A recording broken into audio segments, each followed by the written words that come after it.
Hello students, आज आपण पुढचा भाग बघणार आहे. त्याच्यामध्ये फंडामेंटल क्वांटिटीज हा जो भाग आहे तो बघायचा आहे. बघा मग,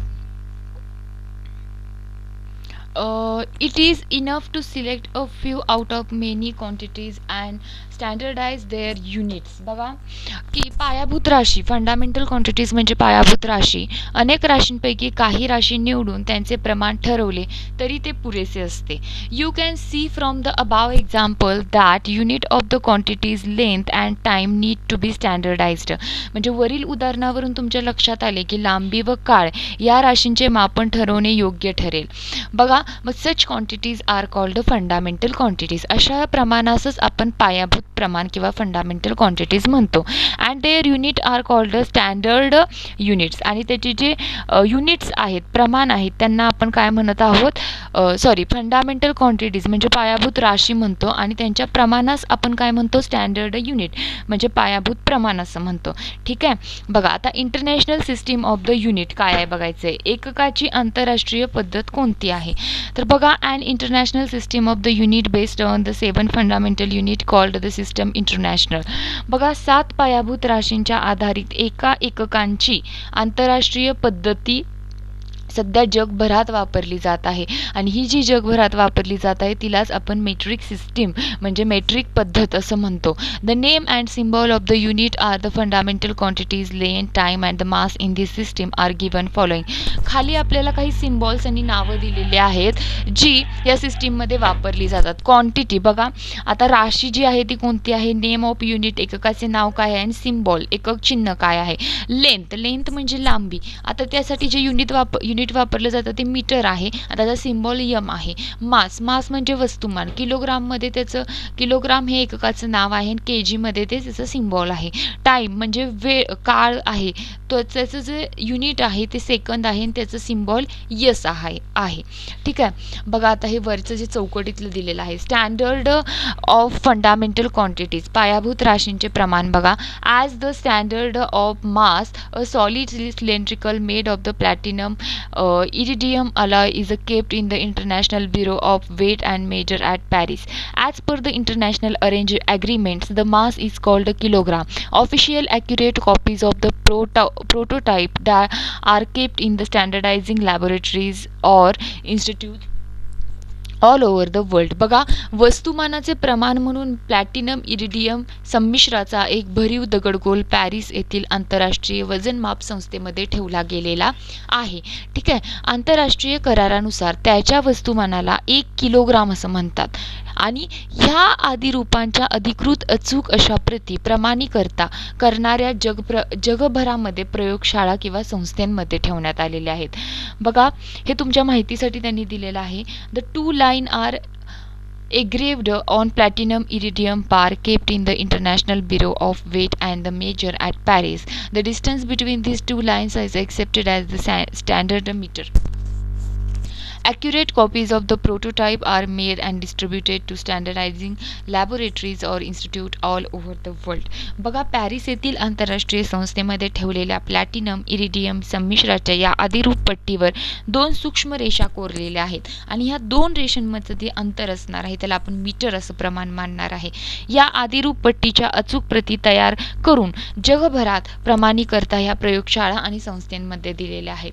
the time required for 1 रिव्हॉल्यूशन of the earth is measured by means of the accurate device. The time is taken as 24 hours. To standardize 1 second, 1 hour is considered as the 16 minute and 1 minute is a 16 second.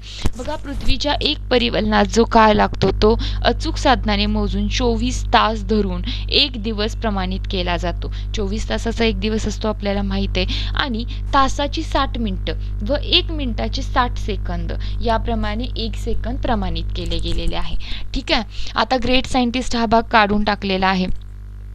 आता आपल्याला जे बघायचं आहे याच्यामध्ये बघा, हा जो to prevent consumer आहे हा भाग काढलेला आहे. माय फ्रेंड इंटरनेट भाग काढलेला आहे. डू यू नो भाग काढलेला आहे. आणि माय फ्रेंड्स न्यूजपेपर हा भाग काढलेला आहे. इथे आता आपल्याला बघायचं आहे इम्पॉर्टन्स ऑफ द ॲक्युरेट मेजरमेंटची इम्पॉर्टन्स काय आहे ते आपल्याला बघायचं आहे. ठीक आहे. बघा मग, अचूक मापनाचे महत्त्व.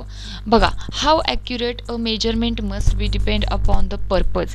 की ॲक्युरेट मापन अचूक असणं का महत्त्वाचं आहे हे आपल्याला आपल्याला बघायचं आहे. Accordingly an appropriate device has to be used for the measurement of the substance that is precious of the great importance and used in very small quantities.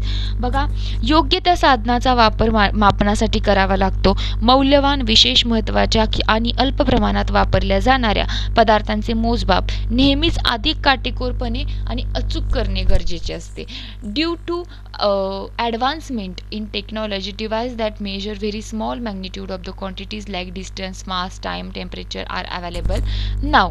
बघा काय सांगितलंय, तंत्रज्ञानाच्या प्रगतीमुळे अंतर, वस्तुमान, काळ, तापमान इत्यादी राशींची सूक्ष्म मापने ही अचूक करणारी साधने आता उपलब्ध झालेली आहेत. ह्याचे एक्झाम्पल बघायचं झालं तर distance and time in the connection with very important sport competition, mass of gold, body temperature etcetera. बघा, अत्यंत महत्त्वाच्या क्रीडा स्पर्धांशी निगडीत अंतर व काळ, त्याचप्रमाणे सोन्याचे वस्तुमान आणि शरीराचे तापमान मोजण्यासाठी.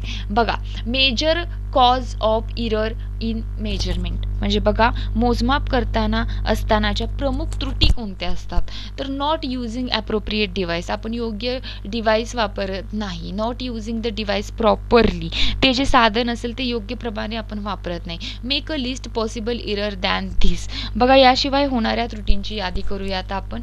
बघा, do you really get many list in the petrol many litre of petrol as petrol pump indicate. To ensure this it is necessary to check it against a standard measure from time to time. This is called a standardization. Similarly, it is necessary to standardize the weight and the measure used in the market. बघा, petrol पंपावर जेवढे litre petrol घेतल्याचे दर्शवले जाते तितके petrol प्रत्यक्षात मिळते आहे का याची खात्री करण्यासाठी प्रमाणित मापाने ते अधूनमधून तपासणे गरजेचे असते आणि यालाच आपण प्रमाणीकरण म्हणजे स्टँडर्डायझेशन असं म्हणतो. त्याचप्रमाणे बाजारातली वजने, मापे वेळोवेळी प्रमाणित करणे गरजेचे आहेत. While buying things in the grocery shop, the vegetable market, remember to look out for the following and tell your guardians do so. किराणा दुकान, भाजी मंडई, भाजी विकत घेताना तुम्ही हे काळजीपूर्वक पाहणे गरजेचे आहे, तुमच्या पालकांना सांगणे हे गरजेचे आहे. काय तर does the balance carry the stamp of the standardization by the department of the weight and measure. बघा, तराजूवर वजनमाप विभागाचा छाप आहे की नाही. दुसरं बघा, it is a balance table, is the pointer of the balance upright. बघा, म्हणजे तराजू स्थिर आहे का, तराजूचा काटा सरळ आहे का. तिसरं बघा, is the weight made of metal, how is the balance held. माप धातूचेच आहे का, तराजू कसा धरला आहे. Has the underside of the pan of the balance been tempered with. बघा, तराजूच्या पारड्याची खालची बाजू कशी आहे हे सगळं लक्षात घेणं महत्त्वाचं आहे. ठीक आहे, हे झालं इम्पॉर्टन्स ऑफ ॲक्युरेट मेजरमेंट आणि मेजर कॉजेस ऑफ इरर. आता हे जे कमी केलेले भाग आहेत ते मी सांगितलेले आहेत. इथं हा आपला चॅप्टर संपलेला आहे. यात काही शंका असेल तर नक्की विचारा. याचा एक्सरसाइज लिहून तुम्ही पाठवा. उद्या आपण 7 chapter motion, force and word हा सुरू करणार आहे. थँक्यू.